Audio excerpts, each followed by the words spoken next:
মাথার এক পাশ ভেদ করে গুলি বের হয়ে মুহূর্তেই পুরো শরীর নিথর করে দিয়েছিল। চিকিৎসকেরা বাঁচার কোনো আশাই প্রকাশ করেননি। তবুও প্রায় অসম্ভব পরিস্থিতিকে জয় করে বেঁচে ফেরেন পাকিস্তানের নারী শিক্ষা অধিকার কর্মী ও বিশ্বের সর্বকনিষ্ঠ নোবেল বিজয়ী মালালা ইউসুফজাই।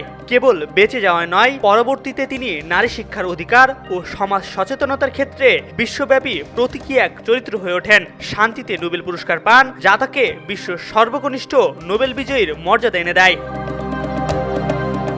এমন ভয়াবহ পরিস্থিতির মধ্যেও মালালা থেমে যাননি, বরং তিনি আরও শক্তিশালী হয়ে ওঠেন। বিশ্বজুড়ে নারী শিক্ষার অধিকার ও সমাজ সচেতনতার জন্য আরও জোরালো আন্দোলন শুরু করেন। মালালা নিজেও বলেছেন, তালেবানের হাতে গুলিবিদ্ধ হওয়ার ঘটনা তাকে আরও দৃঢ় ও শক্তিশালী করেছে।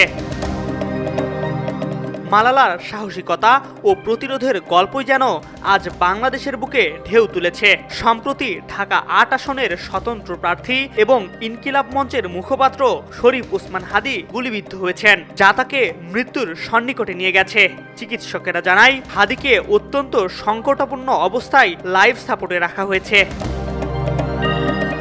ওসমান হাদির এই ঘটনাটি বাংলাদেশের মানুষের মধ্যে আশা, একাত্মতা ও প্রতিবাদের নতুন এক অধ্যায় সৃষ্টি করেছে। ঢাকা সহ সমগ্র দেশব্যাপী হাদির প্রতি সহানুভূতির আবহ তৈরি হয়। প্রশাসনের সাঁড়াশি অভিযান ও তদন্ত শুরু হয় এবং সাধারণ মানুষ থেকে প্রধান উপদেষ্টা পর্যন্ত সকল শ্রেণী পেশার মানুষ তার দ্রুত সুস্থতার জন্য দোয়া করতে থাকেন। মালালা ইউসুফজাইয়ের সাহসের মতো শরীফ ওসমান হাদিও আজ বাংলাদেশের মানুষের কাছে নির্ভীকতা, দেশপ্রেম ও গণতান্ত্রিক অধিকার রক্ষার প্রতীক। বিপদের মুখেও জনগণ প্রত্যাশা রাখছে তিনি দ্রুতই সুস্থ হয়ে ফিরে আসবেন এবং আবার গণতান্ত্রিক ও সামাজিক লড়াইয়ে নতুন উদ্দীপনা যোগ করবেন।